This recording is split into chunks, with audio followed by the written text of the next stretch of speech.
Hey, salut les TikTokers et les gens des autres réseaux, ici Martin Faneuf, alias Rockabilly Ghost. Vous savez, dans bien de mes sketchs, je vous présente souvent deux personnages qui ont fait partie de ma vie pour de vrai. Il y a ma fameuse ex, Constance, avec laquelle je vous raconte des sketchs humoristiques. J'ai eu 5 blondes officielles dans ma vie, mais je vous parle plus de Constance parce que j'ai vécu tellement de péripéties avec elle, là, tu sais, que c'est elle qui m'a le plus marqué. Un autre personnage dont je vous parle souvent, c'est mon cousin Christian. C'était mon cousin Punk, qui était membre du groupe Sweet Feedback en France dans les années 90. Il était bassiste. Ça a été une source d'inspiration pour moi. Je pense que ça a été un des, sinon le meilleur ami que j'ai eu dans ma vie. Malheureusement, le 24 février 2018, il est décédé d'un coma diabétique. Mais il y a 2 jours, je me suis rappelé d'une anecdote, puis faut que je vous la conte, c'est trop puissant. Hey, juste avant, je vous le présente, Christian. Ça, c'est ma photo de Christian, là. Voyez-vous, bon, c'était lui ici. C'était à la fin de sa vie, là. Il s'habillait moins punk qu'avant, là. Là, c'est moi, ben oui, quand j'étais jeune, beau et mince. Hey, je l'avais-tu la coupe de cheveux? On aurait dit un chien barbette des années 70. Puis c'est ça, c'était mon cousin Christian de 9 ans, mon aîné. Puis non, c'est ça l'histoire, c'est que Christian, il a eu des problèmes de drogue, comme beaucoup de rockers. Il a eu un problème avec l'héroïne. Il a dû faire une désintoxication au centre Le Patriarche en France. Puis après ça, il est devenu, toujours au centre Le Patriarche, un intervenant du centre qui était rédacteur en chef de la revue Désintox du Patriarche. Il accueillait les nouveaux qui venaient faire une désintoxication. Puis une fois, lui, puis tous les responsables du centre s'étaient réunis, puis les boss du centre avaient dit: bon, ok, là on doit accueillir un nouveau jeune homme pour sa désintoxication d'héroïne. Il y a juste un problème, c'est que c'est un skinhead et un skinhead nazi, là. Il est contre les Noirs, il est contre les Juifs, il est contre les homosexuels. On n'est pas d'accord avec des idéologies intolérantes comme ça, mais on doit l'accueillir comme les autres. C'est un humain, c'est notre frère comme les autres. Bon, toi, Christian, on sait qu'en tant que punk, tu détestes les skins, surtout ceux qui sont racistes, ok? Mais ça va être une bonne leçon de vie, c'est toi qui vas s'en occuper. Alors là, mon cousin Christian, de regarder les hauts responsables, ah, le skinhead, vous voulez que je m'en occupe? Pas de problème, je vais m'en occuper. Oui, oui, oui, oui. Parce que Christian, en tant que punk très inclusif et tolérant, il détestait les skinheads. Ben, les skinheads qui sont nazis, fascistes, racistes, là. Parce qu'au début, les skinheads étaient pas racistes, ils étaient pas fascistes. C'est plus tard, dans les années 80, que ça s'est gâté, là, qu'il y a eu une branche des skinheads qui sont devenus très fachos, pis c'est eux qu'on a entendu parler le plus parce qu'ils foutaient la merde partout, tu sais. Fait que là, là, mon cousin Christian, hostie que s'en est occupé, pas à peu près, OK?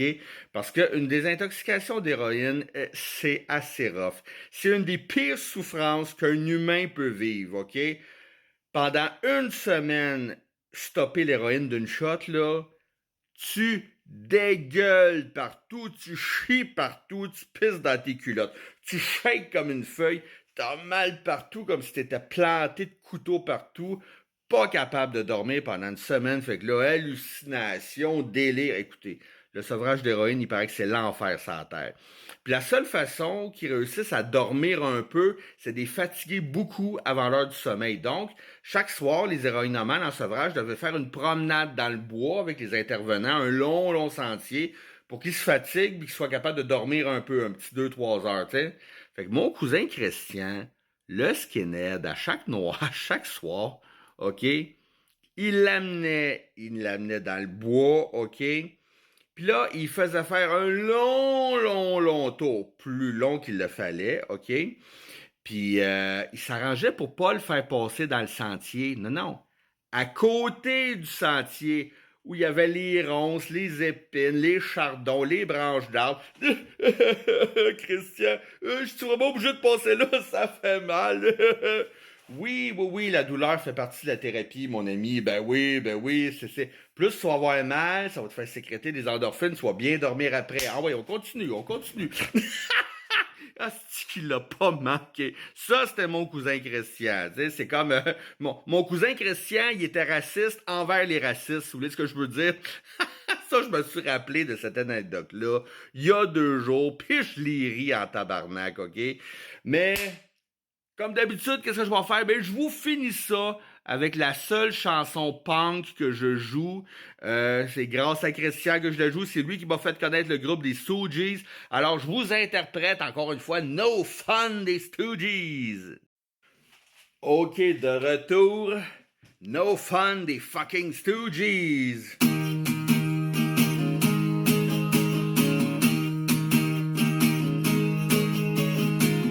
No fun, my baby. No fun. No fun, my baby. No fun. No fun to hang around, walking by myself, yeah, yeah. No fun to hang around, freak out for another day.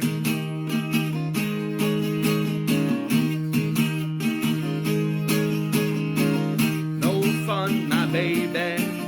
No fun.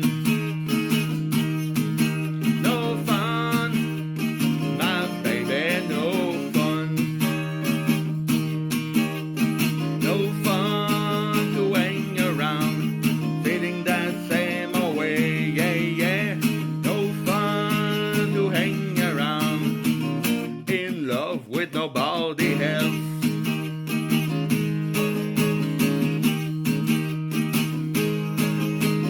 Baby, go out, baby, stay home. Baby, call mom on the telephone's alright. Alright, alright, alright, alright. No fun, my baby. No fun. No fun, my baby. No fun. No fun to hang around, walking by myself, yeah, yeah. No fun to hang around. Encore fucké pour une autre journée. Encore déchiré pour une autre journée. Encore gelé pour une autre journée.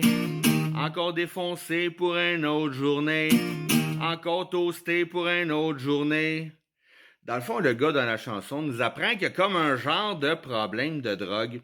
Mais il n'y a pas à s'inquiéter parce que s'il fait partie de ma génération, il n'est pas une marginalité, il est même la norme. Une autre journée, une autre journée, encore toasté, yeah, yeah.